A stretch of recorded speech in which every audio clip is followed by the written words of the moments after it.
What is good, Ninja? OJ over here from PlayerEssence, and welcome to the PE Nintendo Switch and Gaming News video. I know there's a lot on you guys' minds today, September 13th. We got a big Nintendo Direct, but there's still some news to get to before we get to that Direct. Make sure you tune it into here. I'll be live streaming pretty much about 30 minutes before the show starts, maybe even a little bit earlier. So that is 3 p.m. my time here. So wherever you're at, just make sure you do the right time conversions. You'll see the listing on here. We're going to have a ton of fun. We're going to have a nice pre-show, talk about some of the stuff, get hyped together. Then of course we'll watch the show. I'll probably put it to where it's a bigger screen mode to where you can pretty much see everything and you won't really see basically just like a small window of myself. So we'll get it all sorted out then and there, man. So make sure you guys tune in here. We're gonna have a lot of fun. I think it's going to be an awesome show, so look forward to that. But let's get into the news today. So the 3DS eShop charts are in for September 13th, 2017, and Capcom and Nintendo should definitely be happy because Monster Hunter Stories was the top selling game on the 3DS eShop this past week, which is really good for Capcom and Nintendo's relationship. Of course,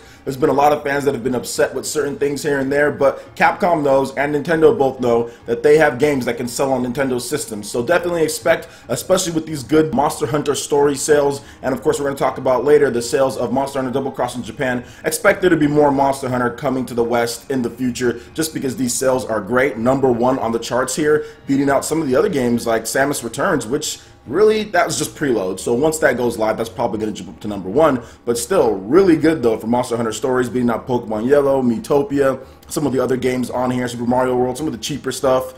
So yeah, it's looking really good for Monster Hunter Stories. A lot of people have talked about this game being pretty good. I have downloaded the demo, but I have not played it yet. So I need to get around to playing the demo on there because everyone says that it's really good. So I'm definitely going to check it out, but I would hope that in the future, since these sales are so good so far, that there would be a Nintendo Switch port. I think a Nintendo Switch port would be really good for this game, although I need to get into a little bit more when it comes to the 3DS version. So let me know what you guys think about Monster Hunter Stories. Are you guys enjoying it on your Nintendo 3DS? Did you download it digitally? Did you go get it in stores? I would love to hear your thoughts. Alright, now moving into the next article here, Fast RMX. We got full details on the free update available later today. So we already knew about what's going on with this update. You know, they've detailed some of the stuff, but now we actually have the full details, and yes, it will be available later today. Of course, Nintendo Direct Day. So let's go ahead and run down everything here. So we've got 6 new tracks and 2 new cups. In the Titanium Cup, we have the Tempaneka, I probably said that wrong, Tempaneka Haze, Chuoku, Habitat, and the Ice Coast. In the Iridium Cup, Cameron Raceway, Sunahara Valley, and Scorpio Mine. The 6 new tracks are also crossover tracks. For example, Scorpio Mine is a remix / crossover from the original Scorpio Circuit and the Willard Mine tracks. The update also includes some more improvements and tweaks. The CPU driver AI has been improved. A hang on the loading screen that happened when your Switch wasn't powered down for a month has been resolved. Friend online plays are now shown in yours. Switch console friend activity logs. So the update will be available at 8 o'clock PDT. That gives you a few hours to fire up the game, get into the tracks and everything, and kind of see what's going on, then jump into the new content as well. So what do you guys think about this, man? Fast RMX, I think it's been a pleasant surprise for everyone who's tried it out. There's been a lot of people that I know were like, hey OJ, should I buy this game? And I'm like, yeah, I played it. It's pretty good. And then they bought it like, oh, I'm glad I did, but now I want F-Zero. And I think that's the biggest thing that everyone says after playing this game is like, man, I would like an F-Zero fully featured big racing game. And I think, yeah, man, that would be great. Maybe it's announced today. No, I'm joking. I have no clue if they're going to announce F-Zero or anything. It seems like Nintendo somewhat forgot about that franchise. But in the meantime, you can play Fast RMX. It is a great game. I think it definitely fills that need, that fills that gap or that itch for the fast futuristic racing, the Wipeout type, you know, games like that. So yeah, definitely, man, looking forward to seeing more great results from this, more great updates. I'm not sure if they said that they're done yet at this point, so we potentially could get more from Fast RMX because it's only been getting better and better since launch. So what do you guys think about this update? Will you be booting it up, or are you going to be too shocked from the hype of the Nintendo Direct to do anything else? No, I'm joking. Let me know what you guys think about this as far as the news goes and the new free DLC in the comment section below. Alright, and moving on to the next article here, Blade Strangers. We got some more brand new screenshots in addition to the game getting an arcade test in Japan, so this is definitely big. So Blade Strangers is getting a release on the Nintendo Switch and also the PlayStation 4, but not before it's going to get an arcade localization test at the Sega Akibara Building #1. Location tests will run from September 22nd to the 24th from 10 o'clock to 23:30 each day. The following characters will be playable in the test. Solange from Code of Princess, Master T Draken from Code of Princess, Curly from Cave Story, Umihara Kawase from Umihara Kawase, Emiko from Umihara Kawase. So pretty good. Nice list of characters there from a niche group of games. Cave Story is obviously pretty cool to have Curly there from Cave Story. But yeah, man, this game is looking better and better every time that I've seen it. Like the first time I was like, okay, it's going to be more like a pixel art fighting type of game. But then they've actually improved the graphics and it looks like a fully featured fighter at this point based on the screenshots, based on some of the short gameplay snippets. And now they're really trying to make sure that they nail this down when it comes to like the tests. I mean, this is what you do like Tekken and Pokken, these games that have pretty deep mechanics. They do these tests to make sure things are balanced and see what's going on and collect data. So this definitely isn't some type of just run-of-the-mill cheap fighting game. This is something that's going to be pretty big based on them doing these tests. And this is a game that I've had my eye on for quite some time. It's looking really good. Coming to PlayStation 4, coming to Nintendo Switch, obviously Nintendo Switch version. It's going to be pretty dope to have a portable fighting game that good. I know like when I was playing Pokken on the go, I had the demo and I was playing it on the go and I was like, this is great. This is absolutely fantastic that you can get some practice in, especially with all the new modes being added. And I think for people who like fighting games, I think portability is a big thing. Obviously, you're probably not going to be using the portable like when you play seriously online because you're going to want to have it connected to like a hard wire. You're going to want to play with a pad for like the movement and everything, but just being able to get the practice in, because that's what I heard from a lot of people who used to play Tekken and they played that like on the PSP and stuff like that, is that getting that practice in when you're somewhere else is invaluable if you want to get really good at the game. Just fitting in any time that you can get practice when it comes to things. So I think that can be the thing for a lot of fighting games on the Nintendo Switch. Anytime you need to get some practice in when it comes to Smash Brothers, maybe when that comes out someday, or when it comes to this game right here, or even stuff like Pokken Tournament, having the option to play on the go is actually really, really big. So what do you guys think about Blade Strangers on the Nintendo Switch? Is this a game that you think that you'd be picking up? What do you think about these tests over here? So it's going on during the Tokyo Game Show. I just noticed that. So during Tokyo Game Show, great exposure for the game, let people know about it. I think it should definitely do okay, especially in the States. I think it'll do better probably here in the States than it will in Japan, but I'm looking forward to what they have to offer here. I don't really know all the different characters from all these different games, but it doesn't matter. All that matters is the gameplay when it comes to fighting games, but it's cool that they're doing a crossover. I played Code of Princess back in the day, so that's pretty cool that they're going to have some characters from there.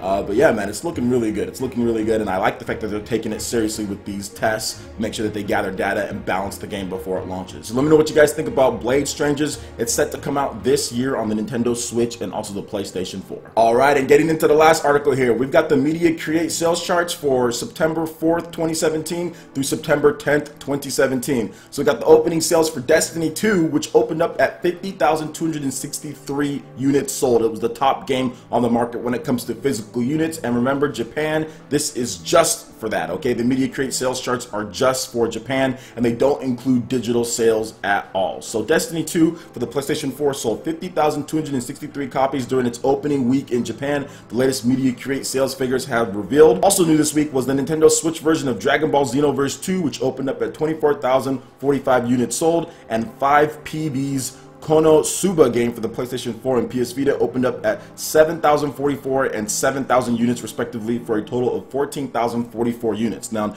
going down to the sales charts here, I'm just going to highlight a couple different games. Obviously, Destiny was the #1 game. Splatoon 2 is still rocking it, pretty much selling a straight 50,000 units minimum.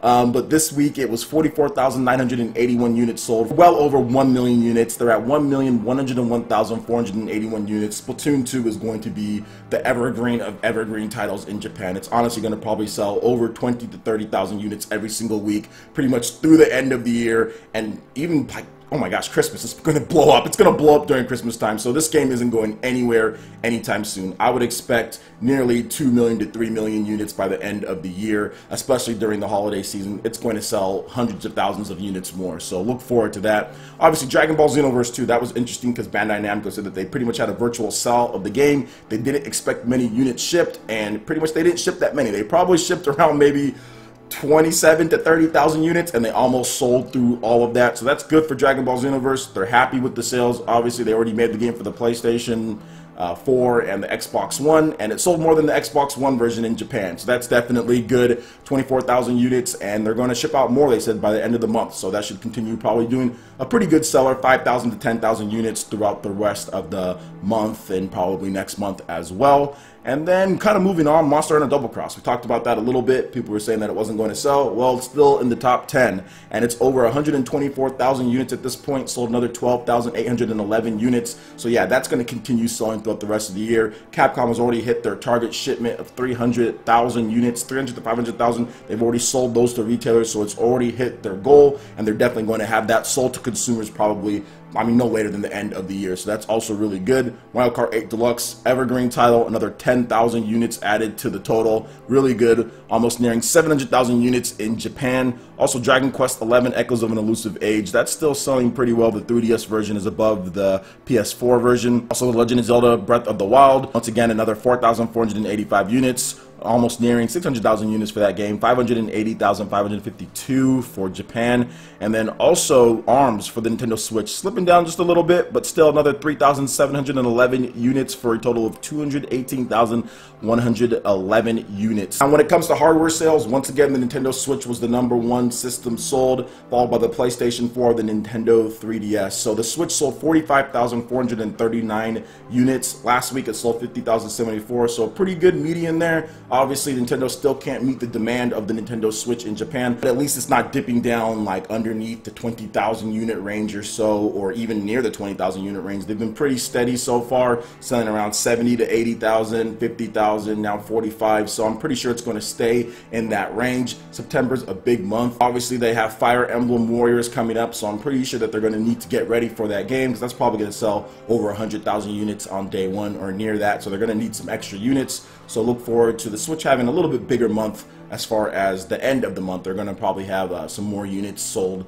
as far as that goes. But yeah, everything's pretty much standard. I don't think anything was kind of crazy this week. No big new releases that sold a ton of units or anything like that. But yeah, PlayStation 4 Pro had a nice jump as far as Destiny goes. The PS4 Pro jumped up sales by about 5,000 to 6,000 units, so that's pretty good there, man. Overall, 3DS slipping just a little bit, but there really wasn't any new releases or anything for it. Dragon Quest is still kind of carrying the 3DS sales at this point, and of course, Splatoon 2 is doing very well when it comes to the Nintendo Switch. You have Legend of Zelda, you have ARMS, you still have a bunch of games, Mario Kart, all the evergreen titles are still there selling. So let me know what you guys think about all the numbers here. I would love to hear you guys' thoughts when it comes to the Japanese sales data. All right, Ninja, that wraps it up for this video here. Go ahead and check out the links in the description below. We've got Facebook, we've got Twitter. Go ahead and give us a like and a follow on our social media. Really helps us spread the content of PlayerEssence across the interwebs in addition to YouTube. Also, make sure you check out our Patreon page. Pledge any tier, be entered in to win some awesome prizes each month. In addition to that, we have Discord voice chat and $10 prize eShop tournaments for Mario Kart 8 Deluxe, Splatoon 2, and more. So support PE Live and PE Arena right here on PlayerEssence. Also, make sure you hit that like button if you did like this video. Lets me know you guys want more content like this going forward in the future. And subscribe to PlayerEssence for the latest news, reviews, discussions, and more. Thank you so much for watching, and we'll catch you, Ninja, for the next video. Peace.